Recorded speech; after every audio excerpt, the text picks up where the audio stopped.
It's my pleasure to welcome this very diverse group of experts to the stage. The topic of our session is revitalizing climate finance towards equity and reform. Last year, 85% of renewable energy investment benefited less than 50% of the global population. The G20 and the COP have placed high priority on reshaping global finance to lower capital costs and increase green finance for the Global South. Also, the African Climate Summit in Nairobi, held in September this year, re-emphasized this with urgency. Climate finance, it's a topic that has been much discussed also in the realm of the G20, also in the context of this conference today, and we will try to narrow down on a bit of the obstacles and also lessons learned over the past so that we can find some practical solutions that could be taken away from our discussion. Climate finance is needed both in mitigation and adaptation. Adaptation finance, as has already been mentioned today, is significantly less so far than mitigation finance and is attached to different challenges. Moreover, as global warming is increasing, we are already seeing losses and damages from the occurring climate impacts, and therefore we also need financing solutions for this. One area of discussion that has gained momentum under the Indian presidency is the role of multilateral development banks. And the question here is, how can the multilateral development bank reform agenda, as it was prioritized by the Indian G20 presidency, be accelerated through the COP process and the sideline agreements that occurred to this? And I would like to ask Renato to comment on this question of the multilateral development banks and how to reform in order to really step up the game, because we need to shift the trillions. Thank you. It's a great pleasure to be here. I heard that we have 55 different nationalities, so it's an amazing network that we have here. Well, I'll be very simple and very basic. I'll address 3 points regarding MDBs. 2 of them you can find in the task force reports of G20 India. They are transversal points. And I think that when we talk about MDBs, it's important to keep in mind that it's a very heterogeneous fauna. You have elephants, you have tigers, you have mice, you have pigs. And so it's very difficult to devise common rules for different animals. So my first point is the following, and you find it, as I said, in the task force report. It's to create common mechanisms to deal with exchange rate risk. This is very basic, and it's very important, because loans usually come in one denomination and are going to be used in a country that sometimes has a very weak currency. So exchange rate risk is present in all the dealings, all the financial transactions involving MDBs.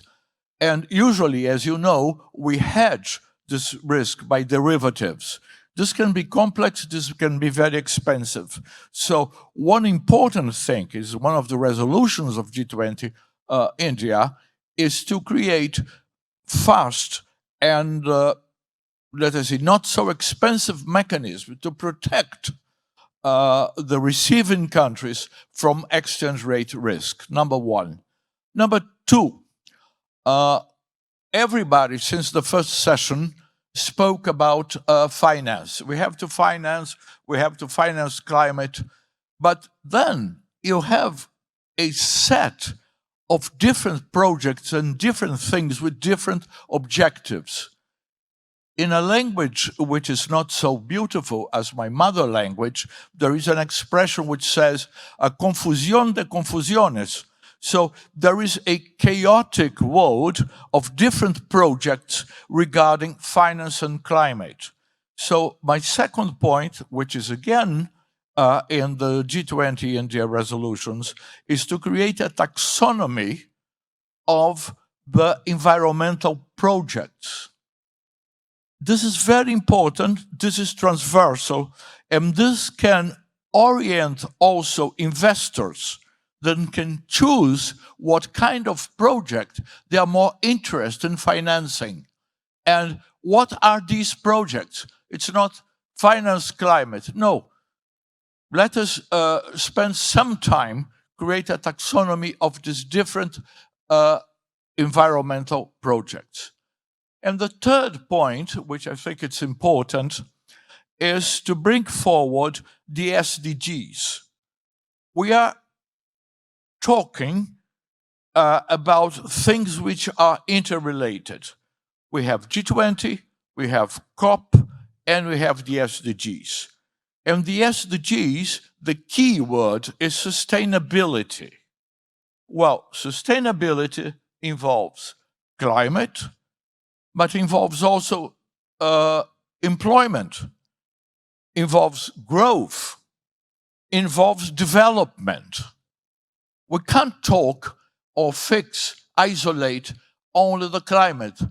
We run the risk of ending up, all of us green and yellow of hunger. So we'll be hot, rotten lemons and not green people.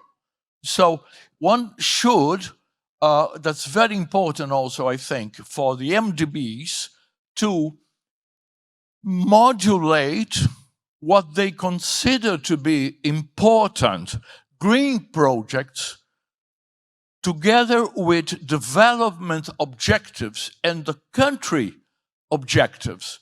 For instance, my country is water abundant. We have wind, we have sun.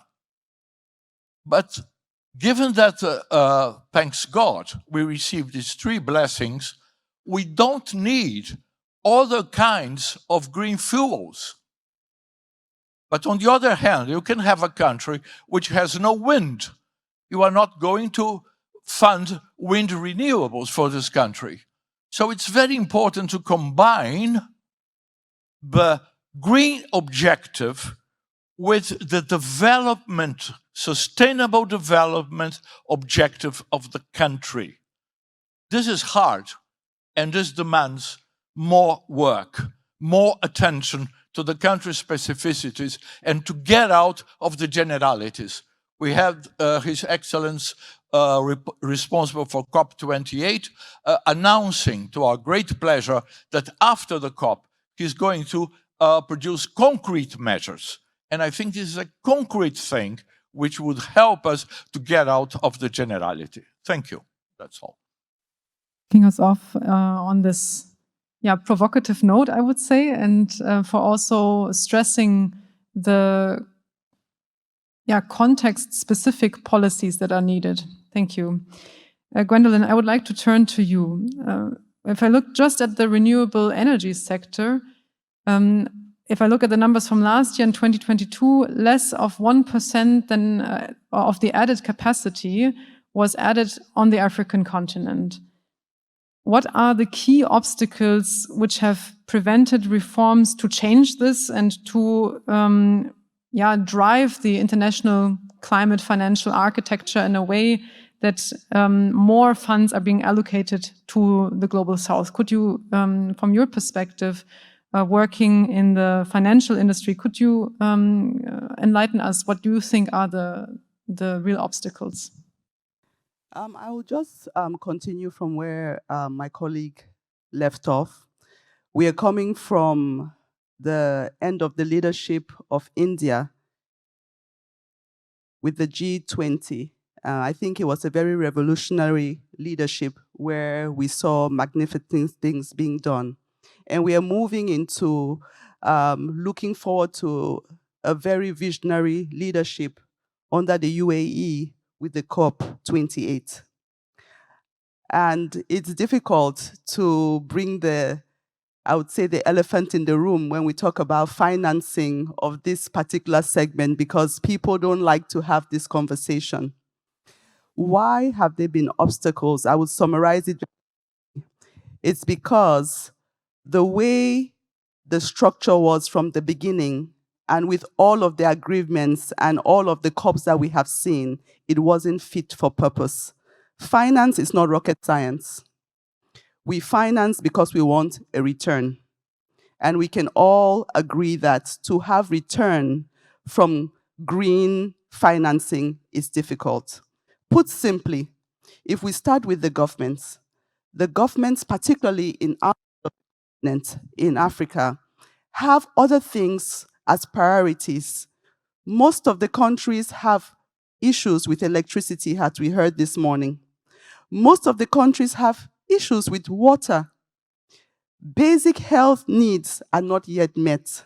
Security issues that have to be financed. And Renata brought on new ones. The fact that most of the currencies also are pegged to a foreign currency, like in the Central African zone, our CFA is pegged to the euro. So once the dollar depreciates, there's a problem. So with all of these government priorities, yes, they would all adhere to the UN SDG goals because it's good to do.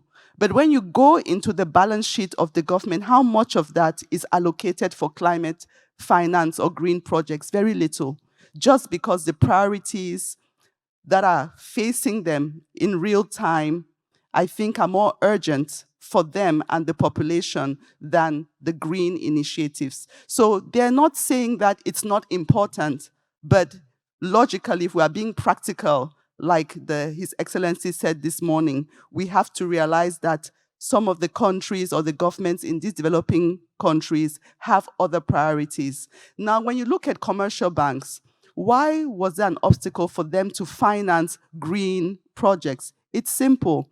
Commercial banks have investors and they have deposits from the population. And in most of the countries that we operate in, it's a very plain vanilla economy. You finance the government, you finance SMEs, you finance global corporates, you finance international organizations. And what do you do it with? With short-term funds. With short-term funds, you have to ensure that you're pricing right and you're financing what can have a return for you to give back to your investors and the depositors. So when you have to finance a green project, it's very difficult to do so because the returns are small and they are long-term. So the obstacles that have been on the way and continue to be in the path of us scaling to the level that we want is that what has been requested is not fit for purpose.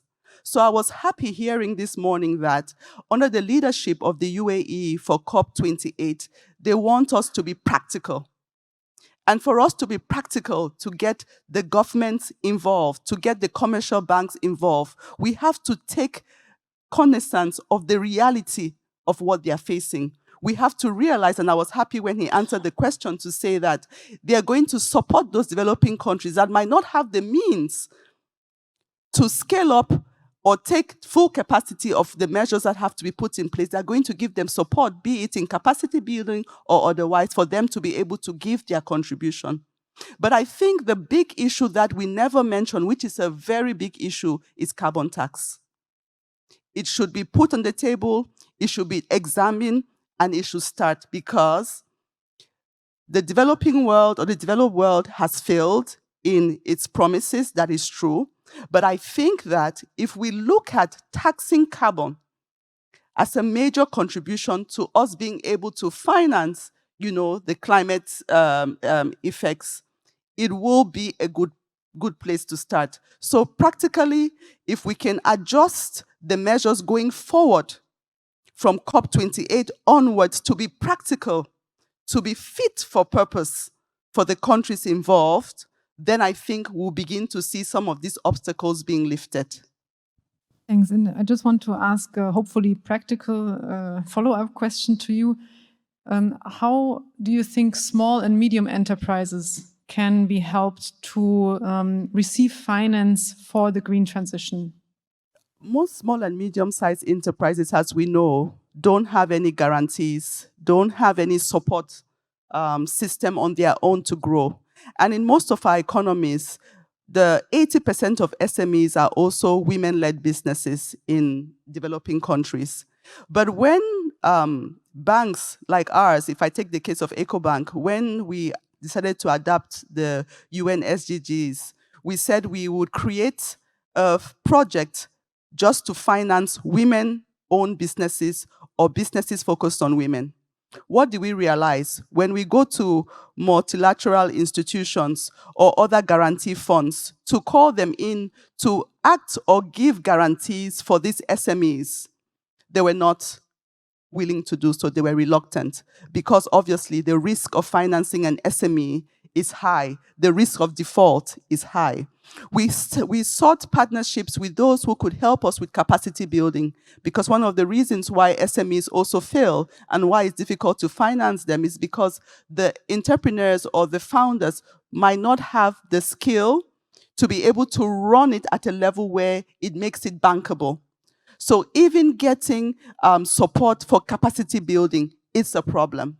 So for me, when we talk about wanting to support, wanting to encourage entrepreneurs or small and medium-sized enterprises to go into all what is green or renewable energy, we have to also be able to come to the table with guarantees and support for them. Because the reality is, a commercial bank is not going to be able to finance a SME just because it's good to do. Because like I said, we need to have return. And we need to make sure that if there is a default, we also have a way out. Because the regulator is not going to come and not downgrade your portfolio because you did what was good to do, which was to finance an SME. They are going to apply the regulatory measures of default or of a bad portfolio because it is what it is. It is a bad portfolio. So I believe that even if we look at what we could do on the government side, when I say governments, we are not able to finance them at the level that we would like as commercial banks, is also because we need support from the rating agencies, not to downgrade the sovereign risk of these countries. Because with continued downgrade, when you have a sovereign credit discussion about wanting to fund the government, these same MDBs will say, but he's not investment grade. The government is not investment grade. So not to digress maybe to the next part of the discussion, but for us to be able to finance SMEs, we need to get support from different institutions, be it for insurance and guarantees to support the lending so that we all take part in the risk. And we also need partners to be able to build capacity, because if SMEs are 80% of the businesses in our economies, it makes sense for us to invest in them, for them to grow and pick up skill. Thanks for sharing those insights. The IMF estimates that 3 to 6 trillion US dollars have to be invested annually until 2050 to be able to meet the targets that were set out in the Paris Climate Agreement and to stay below 1.5 to 2 degrees. So a large chunk of this investment will have to come from private sources. Mohammed, from your experience working at the OECD, what is really needed to mobilize private sources, and also in particular with regard to developing countries, because they have received less private finance than, for example, industrialized or medium income countries? Thanks, Kira, and thank you, Gwen and Renato, for keeping the crowd alive at this late hour. I'll do my best not to send you all asleep. So yeah, I think this is a nice segue from Gwen, your points about the role of the private sector and what public finance can do to mobilize it. Just before I get into some of the solutions, maybe just to set out the headlines on the challenges. So the needs to 2030, estimated at 2.4 trillion a year in developing countries alone. And we're currently spending about, in total, 600 billion a year annually. So we need to quadruple the amount of money that's going towards climate investments in developing countries over the next 7 years. So it's a huge task. And needless to say that if we don't manage it, we're not going to meet the Paris temperature goals, and of course the adaptation goals. So just to kind of reiterate the challenge a little bit, there's not nearly enough money in the system. There's a huge climate action financing gap, particularly in developing countries. Key priorities within that are underfunded, so it's not even. So nature is underfunded, adaptation is underfunded, we know. And then what I want to focus on is that public finance at the moment is not doing a very good job of mobilizing private finance. And that's critical to closing this gap. Going from 600 billion a year to 2.4 trillion, we need to much more effectively bring in the private sector. So on to solutions, what can we do about it? I want to just expand a little bit on the types of solutions that you were talking about actually, Gwen. Firstly, we need to de-risk sectors and markets through much more targeted blended finance. And this is something Dr. Sultan Jabra spoke about earlier this morning. What do we mean by that? So I'll give you a few examples. Overwhelmingly now, public finance is deployed in the form of debt. So long-term loans, we're talking average tenure of about 23 years, funding projects outright for a very long time and not bringing in the private sector at all. And often this is going to projects and to sectors that actually are increasingly commercially viable.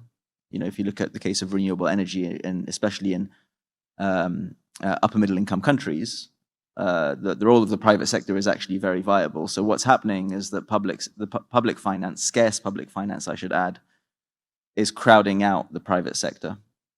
So, you know, two issues there. One, you're not bringing in the private sector when you could, but worse, you're wasting public money in a context where you have huge financing needs, not just for other climate action where there are no commercial solutions, but also to wider development needs, health, education, social development, etc. So we need to reorient debt so that it's much more effective at crowding in private finance. The use of credit lines, for example, much shorter tenures on loans. So, you know, provide a loan over a shorter period, get the project to be commercially viable, leave or repackage the loan and sell it onto the private sector. So, you know, we need to be a lot more nimble. When you mentioned guarantees, absolutely, they're underutilized at the moment and need to be scaled up considerably. I mentioned exiting projects earlier. Again, this is across all public finance deployed to climate. We need to be a lot more nimble with how we're deploying public finance. And then, not a financing instrument, but alongside all of this, we need to create the enabling conditions for investment and create the pipelines of projects. And that requires technical assistance and capacity building from governments and from others to developing countries, and of course to the private sector to develop local capital markets. So sorry, all of that was one kind of cluster of solutions, deploying blended finance a bit more effectively and in a more targeted way. Second issue, and related to this, is bridging the gap between the supply of finance and the demand for it. Now, overwhelmingly, the stock of capital is in the global north. The demand for projects and for what we're talking about in developing countries in the global south, you know, if you speak to institutional investors, same issues as what you were mentioning, Gwen, they're looking for returns, but then there's a kind of an additional barrier, which is they don't understand these markets and their perceptions of risk are high. Sometimes legitimately, sometimes it's due to kind of a lack of information. So the question is, how can you bridge the gap between the supply and the demand? One thing that's emerging and has emerged over the past few years is sort of financial innovations that cluster projects into financial instruments that you can take to markets in other countries. So, you know, now you're going to an insurance firm or a big investor, in a big institutional investor in a major advanced economy market and saying, we're not looking for you to invest in a specific renewables energy project. We know you're never going to do that because you don't understand these markets. Rather, here's a financial product that's rated, it's tradable, so it's more liquid, that you can invest in. And, you know, we as a middle person have sorted it out for you. That is a much more attractive financial proposition for investors, and they're constantly asking for it. Public finance can be used to create those sorts of instruments. That's my second recommendation. And then the third, related to the topic of this panel, is on MDB reform. Very specific thing. Very few MDBs, I think actually only one, has private capital mobilization as a core mandate. I believe it's the IFC. So if I were the COP presidency, And you know, the G20 Indian presidency actually laid the groundwork for this really well, pushing the MDBs to make mobilization a much higher priority. I would move beyond that and make it provide them with a clear mandate through their articles of association. That needs to be, practically speaking, that needs to be followed up at the boards of the MDBs through their shareholders. We as shareholders have, I mean, I'm not a shareholder anymore, but I used to work for the UK government. We've been pushing this for years. And one of the reasons it hasn't happened is because political momentum hasn't been sustained. So we need to make sure that at COP28, it's really up there, being pushed by leaders at the highest levels. Thanks. Bang, I would like to loop you in on this discussion in particular and also bring it back to the question of the multilateral development banks. You're a professor of economics in Indonesia. What is your perspective on this? And also I would like you to comment a little bit on the underfinanced subjects. Mohammed mentioned nature. I know Indonesia has an interest in this concept of a bioeconomy. Could you comment on this from your perspective? First of all, I'd like to thank ORF, Ambassador Chinoy and Samir for inviting me to this event. So I'd like to reiterate what Professor Renato mentioned at the beginning about the MDB's role in, I would say, energy transition financing.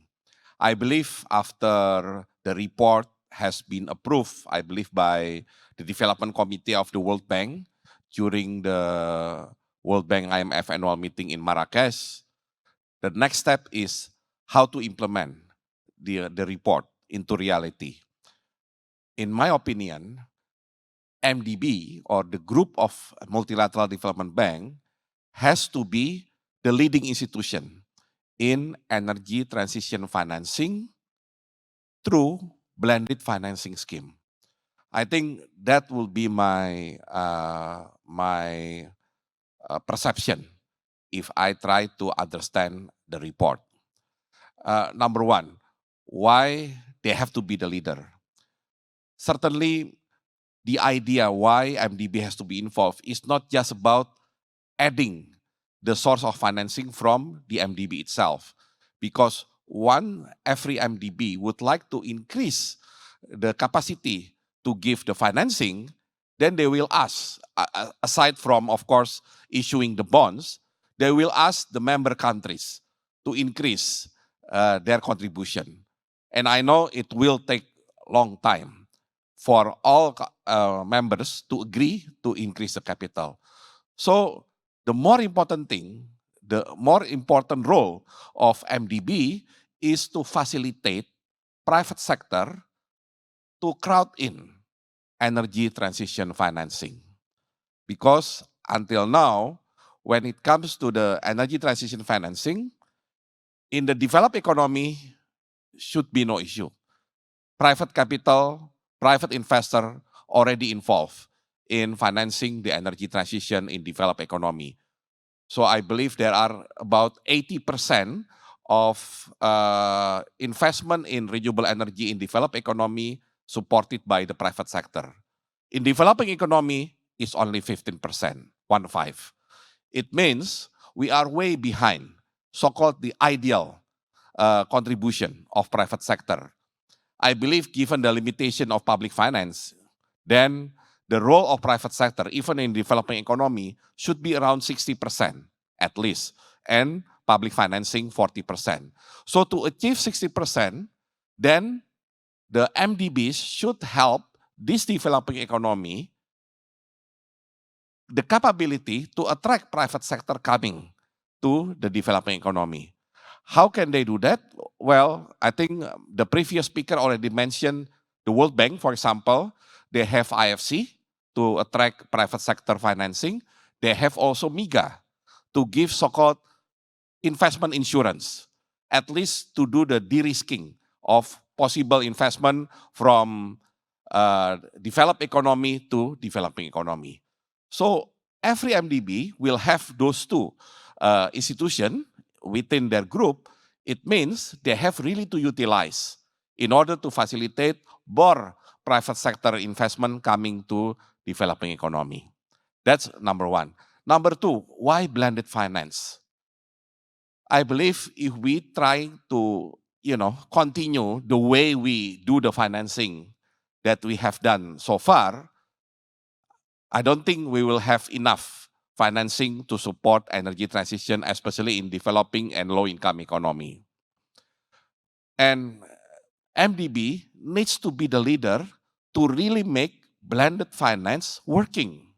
So far, I think in the community of G20, including our community of Think Tank 20, we have discussed a lot about blended financing. I've been invited in many forums talking about the importance of blended and catalytic financing. But I believe this blended or catalytic financing can only work if there is a leader. And the natural leader should be financial institution, in this case, MDB. That's why MDB needs to really make blended finance working. So combining blended finance and the idea to crowd in private sector, that could be probably the recipe for energy transition. And one more thing, when we are talking about financing, everybody talking, sometimes they talk a little bit more on debt financing or loan, but not much about investment or equity financing. So I believe when we are talking about energy transition financing that will be orchestrated by the MDBs, then we will really have to make differentiation between debt financing and equity financing. So far, there are more discussion, especially on developing economy, because the investor still a little bit, a little bit worried about the investment climate in the developing economy. They are trying to stay away from equity financing and offering more debt financing. Could be on loan, could be on the bonds. But we need to avoid this kind of climate crisis later to be the debt crisis. Mm-hmm. So we have to avoid that. And I think that's the reason why when we are talking about financing, don't just focus on loan or debt financing, but please give more attention to equity financing. Thanks. Gwendolyn, you wanted to comment briefly? I was just jumping when the professor was talking about debt financing versus investment. And it goes back to the statement I made about us moving forward, doing things that are fit for purpose. We can talk about investment financing in countries that have that capacity. But when you're talking about developing countries like some of our countries, we cannot talk about investment financing. The money or the wealth, let me use that word because it's wealth. When people start investing and giving donations and creating NGOs, it's because they have built up a significant amount of wealth that they can give away. But in the countries that some of us exist in, you're still trying to create wealth. So investors want to invest whatever little they have created in something that is going to generate revenue or returns for them. So some of these new areas like renewable energy, like I said, it's not because it's not the right thing to do or it is important, but it's instead what is the priority for basic survival at the moment. So it's very important for me as we move into what are we doing next and what more can the MDBs do? Because if you look at the data, it says that they have been making 45% of all climate financial commitments between 2013 and 2021. So the MDBs have done a lot. But what we are hoping to see, or I'm hoping to see, is that all of us need to pivot. We have gone through agreements. We have been working on all sorts of things for the last, how many years? 30 years. I'm happy that at COP27, we're able to see finally the loss and damage agreements being signed. But still, they did not say how. So I was happy when the president, His Excellency, said he is going to do the analysis, the stock taking of what has happened, and then be able to put in place the how. So what is going to stop or change the way we go forward is doing things that are fit for purpose for all countries. It cannot be one size fits all. And we have to be able to look at what instruments and tools we are going to use for each of those countries.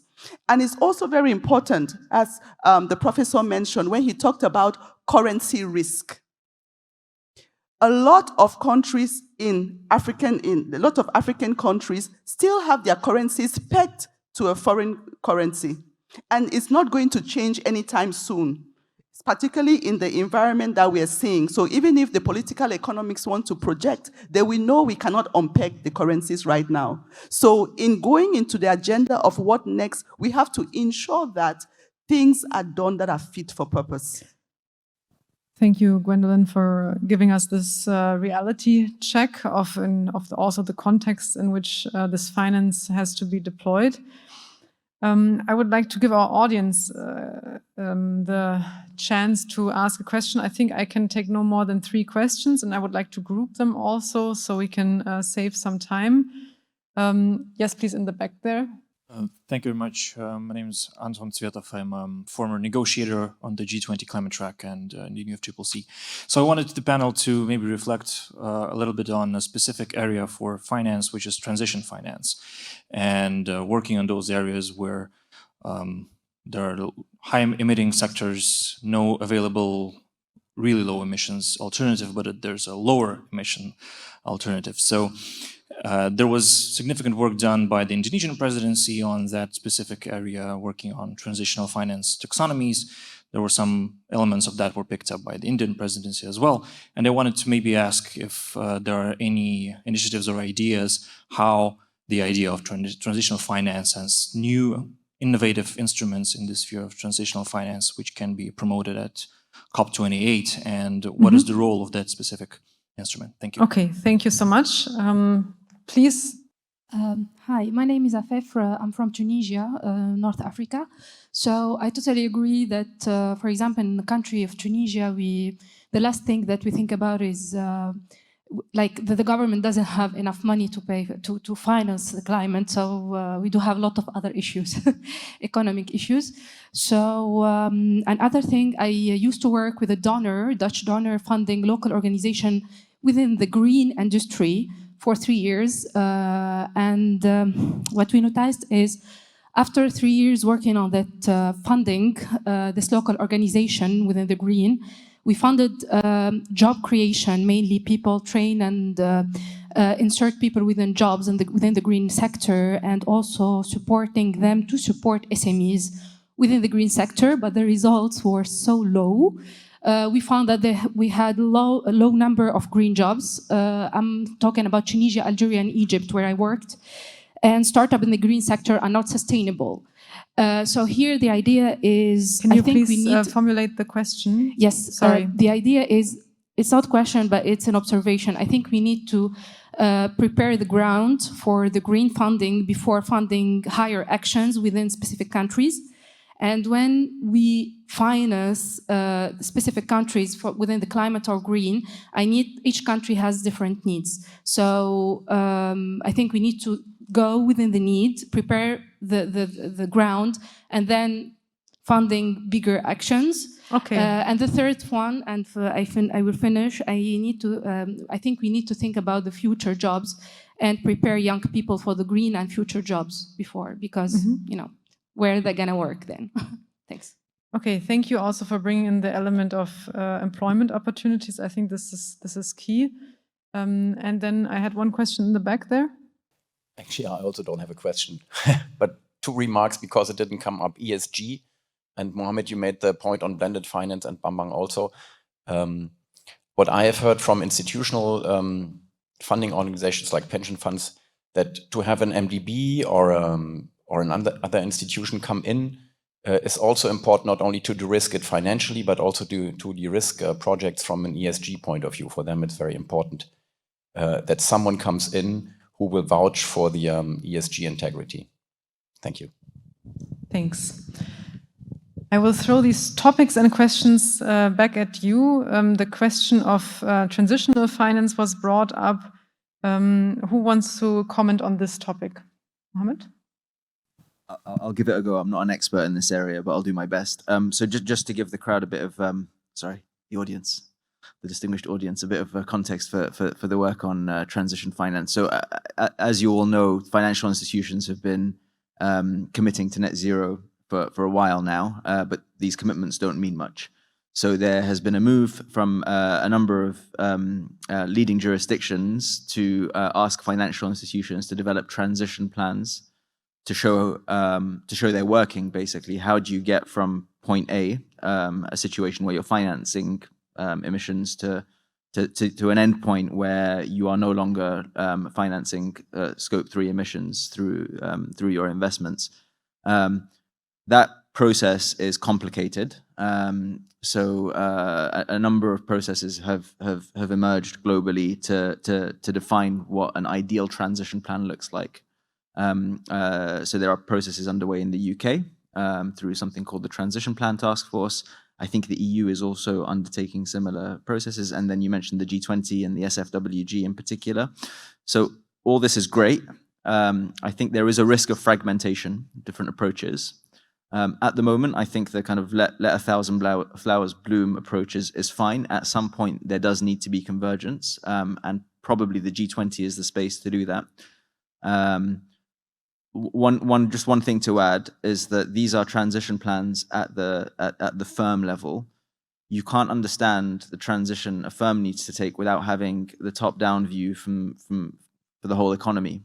And so that really speaks to the need for governments to have very clear net zero pathways, beyond the NDCs and beyond their kind of headline targets at the national level, very clear sector-specific decarbonization pathways that give certainty to the private sector and the real economy, and then by extension gives certainty to the financial institutions about what that transition pathway looks like. Jump in there.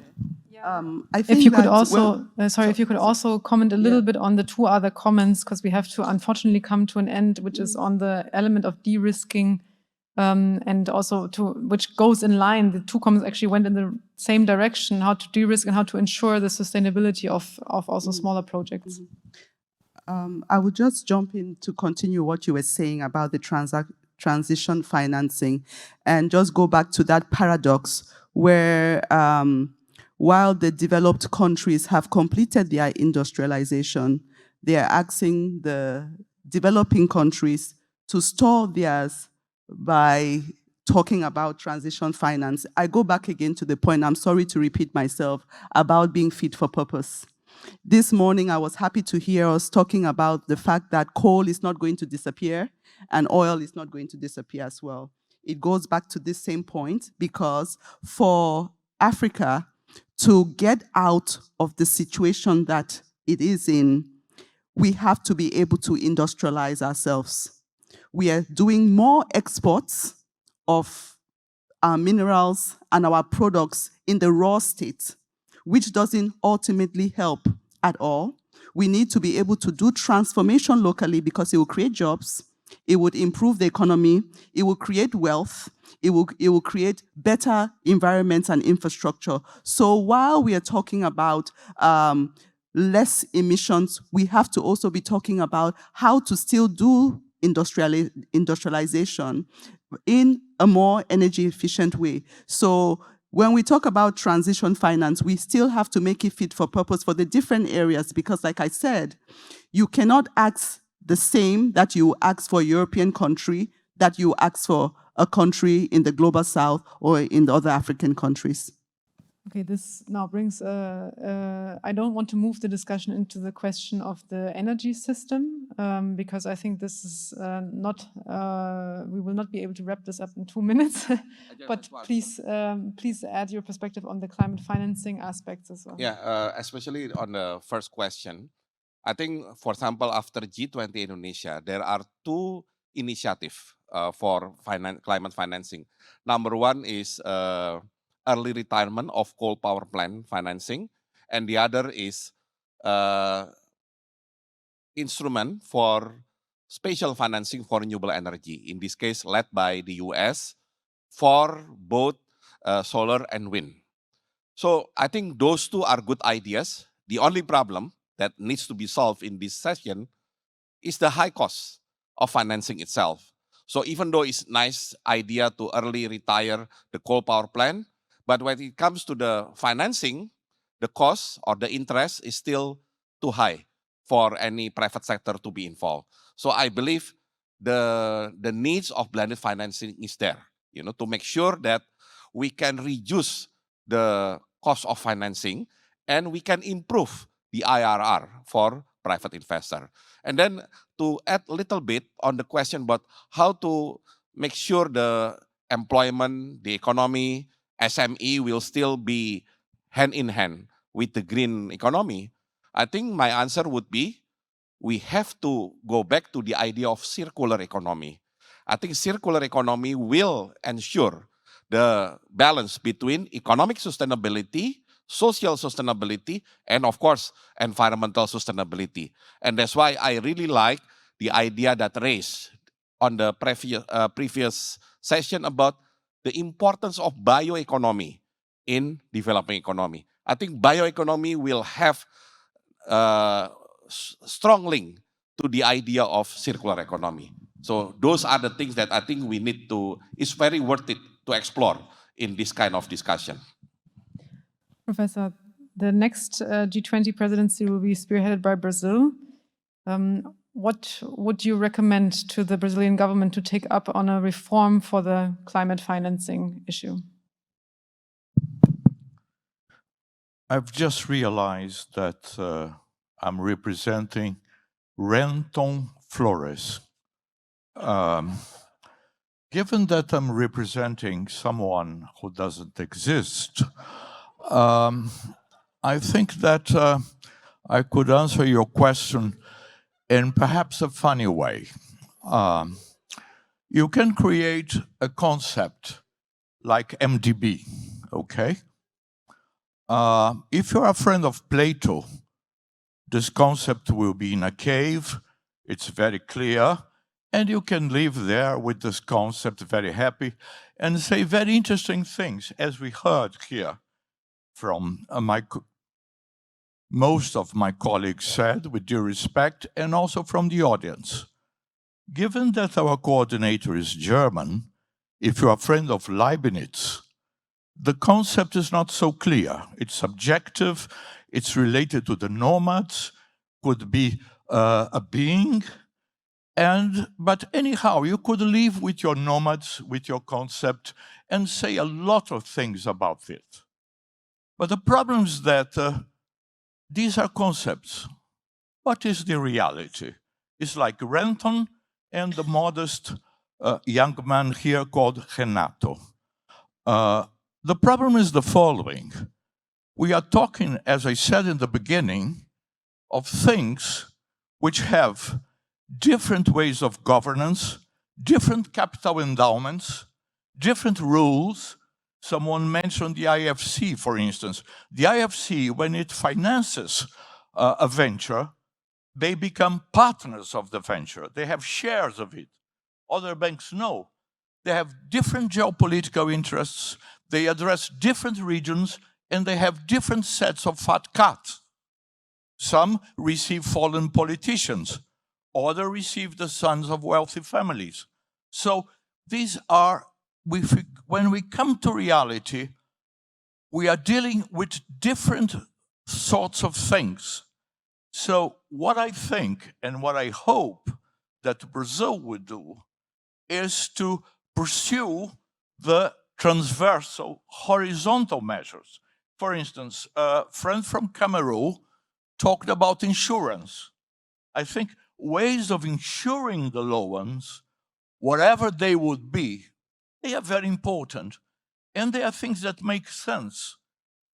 Exchange rate risk is a matter of insurance. You have other matters of insurance when you address SMEs, okay? You have also, my friend, old young colleague from Brazil, he gave an example for AIDB in terms of analyzing the project. So you can have common rules for analyzing sustainability projects. And you can have an emphasis shifted the emphasis a bit from the green to the sustainability, which I think is very important. I feel very uncomfortable with too much emphasis on the green and forgetting the rest. It's a matter of colors, as I said. Don't forget the rotten lemon. So it's important to combine this with sustainability.